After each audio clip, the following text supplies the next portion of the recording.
Coming up on Winning Bets, Sunday Night Football gives us a chance to win $100,000.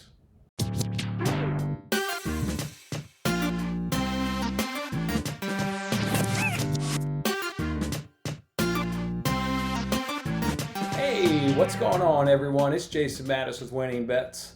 Sunday Night Football going to be a monster game between the Patriots and the Seahawks, and over on the NBC Sports Predictor app, they're giving us a chance to win $100,000. You guys remember how this game goes. They give you a bunch of questions, answer about throughout the game. You get them right, you cash. Remember, we cashed last Sunday night game between the Rams and the Cowboys. So let's look to do that again. And just a reminder, however you think this game's going to unfold, do not try and mix and match your answers or you will not win. How you think the game's going to go, come up with that, strategy, and then just answer all the questions accordingly. So let's just dive right on into it. First question is Russell Wilson passing yards and passing TDs. The Seahawks, and looking at the stats of last week's games, they were definitely pass happy. They threw the ball for 300 yards as opposed to 84 rushing yards. Russell Wilson had 4 TDs in that game. I went back and looked at the numbers from 2016, the last time the Seahawks and the Patriots hooked up, because a lot of the coaching staff is at least the same. Players come and go, but you got a lot of the coaching staff, like much intact. And back in 2016, Russell Wilson was able to throw 348 yards against a Bill Belichick defense. He got 3 TDs. And the thing of interesting to note was he didn't really have any rushing, numbers or really of any significance. I think I didn't write it down because it was so little, but I think I was like 2 or 3 carries for maybe 10, 12, 15 yards, something like that. No TD. So Bill Belichick basically didn't want Russell Wilson using his legs to hurt him and was, willing to let him go through the air to do some of the damage. Look, the Seahawks have great weapons at Lockett. They have Metcalf, Dorsett. They got Greg Olsen, the tight end. So I like Russell Wilson over 300 yards here, and I like him getting 3+ touchdowns here in this game. All right, the next question here is the same thing, but this time with Cam Newton. And first of all, look at the picture of Cam Newton. Look at that hair. I love that hair. Check that out, my man.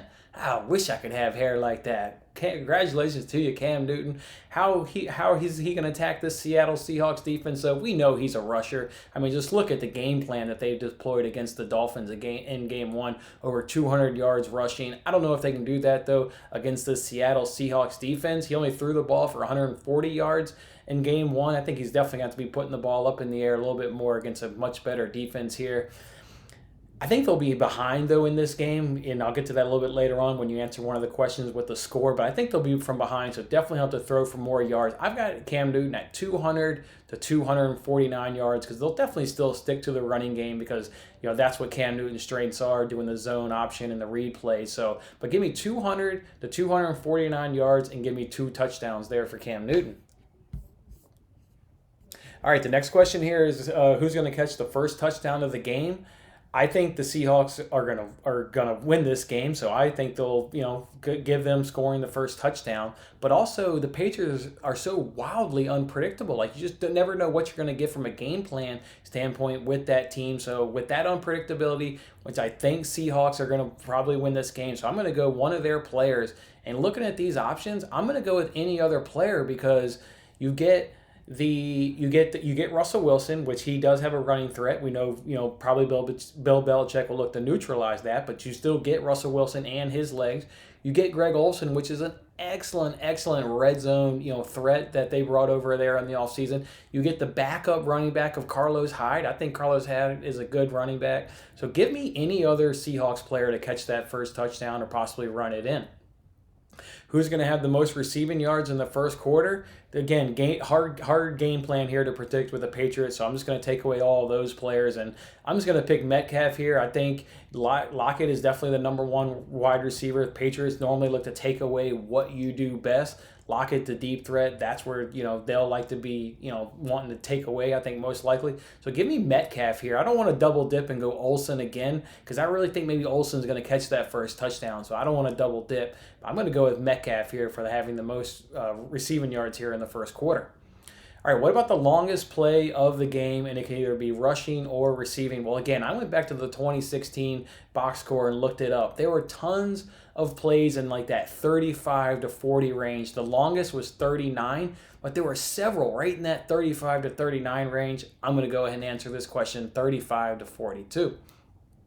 How many total passing touchdowns are there going to be in the second half? Give me 2. I'm going to go with 2 on this one. And who's going to win and what's going to be that margin? You already know I'm picking the Seahawks to win this game. And I'm going to go 5-6. This is going to be a really good classic game between these two guys, between these two teams. So give me Seahawks 5-6. So to recap, Russell Wilson is going to have over a 300-yard passing game with 3 touchdowns. Meanwhile, Cam Newton's only going to have 200 to 249 with 2 total touchdowns.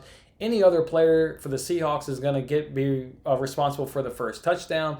Metcalf is going to have the most first quarter receiving yards. The longest play is going to be between 35 and 42. 2 total touchdowns there in the second half, and the Seahawks again will be winning that game between 5 and 6. Again, guys, hopefully I've been a help for you. Like this video. If I've helped you on any amount of these questions, even if it's just one, go ahead and like this video and let me know you'll be following me at least on one of these picks. We got a cash last week in Rams versus Cowboys. Let's look to get more of that NBC money that we love. All right, guys, I'm Jason Mattis. I'll see you on the next one. Thanks for watching this episode of Winning Bets. I'm Jason Mattis. I'll see you again when we are celebrating the wins and making more winning bets. Don't forget to like, comment, share, and subscribe for more winning bets.